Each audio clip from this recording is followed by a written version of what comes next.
Here are your headlines.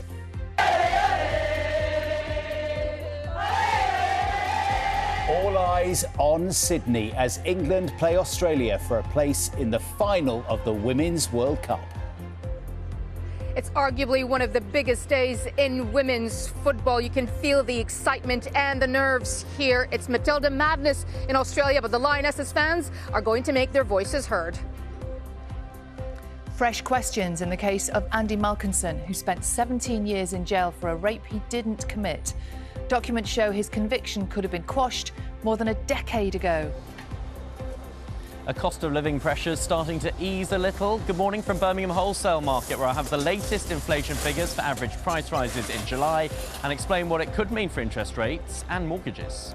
4 or 5.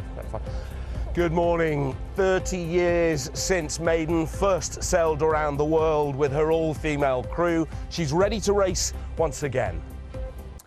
Councils are frequently failing to use their powers to tackle antisocial behaviour. That's according to a watchdog this morning. A report by the Local Government and Social Care Ombudsman features examples including a 13-hour-long party that wasn't stopped and a man who wasn't prevented from throwing tennis balls at his neighbour. The Local Government Association said councils are committed to tackling antisocial behaviour. Companies vying to buy the homeware chain Wilko, which fell into administration last week, have until today to make an offer. Wilko, which has been trading since 1930, has more than 400 shops and employs 12,500 people. Madonna has announced rescheduled dates for her world tour, which was disrupted when she fell seriously ill with a bacterial infection. The celebration tour will now start here in London on October the 14th, 3 months after it was originally due to begin in Vancouver.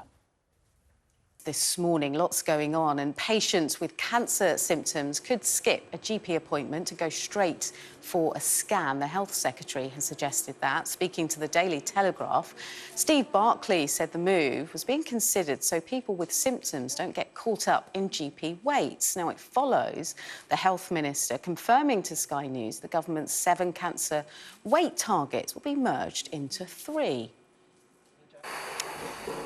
Now, e-bike and e-scooter owners are being urged to check their chargers to avoid a catastrophic fire. This video by charity Electrical Safety First, well, it simulates a battery being overcharged and, of course, the consequences.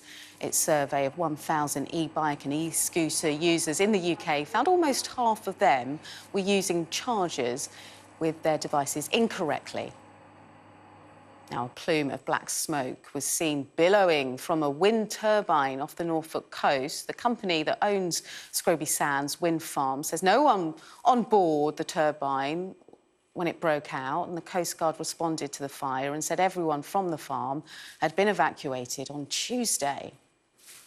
Should we have a look at the Wednesday morning papers now? And a number of the front pages, including the Times here, feature the arrest of 3 Bulgarians suspected of spying for Russia in the UK. The paper focuses on claims that the trio used forged press cards to carry out surveillance operations. Let's waltz past the Matildas is the headline in The Sun as the build-up to England-Australia at the Women's World Cup continues. Plenty more of that here on the programme this morning too. Having a field yeah, day they're loving it, aren't they? The Australian papers also covering the match. Slightly different perspective here on the Herald Sun. Their headline read, Dream Team, and says that the World Cup clash is bigger than the Ashes. It's the Herald Sam, John. Do you notice that? Oh, I see. Sam Kerr. They've done Clever. that as well. You ready for Gosh. this? The Daily Telegraph. Do you get that? They've really gone for it, haven't they? They say the Smashers, that's of course Sam Kerr's Matildas, are ready to tame the Lionesses in Sydney. Pride comes before the fall, doesn't it? Oh, OK, yeah. And I'm feeling very say so. confident this morning. Take a look at this as well. A lovely picture that we've got in the papers of the Paralympian swimmer Ellie Simmonds, but swimming like we've never seen her before. Oh, my goodness. That's Ellie visiting a group of islands off the coast of Indonesia to take part in a major coral reef restoration programme. What a brilliant picture and great work to be doing.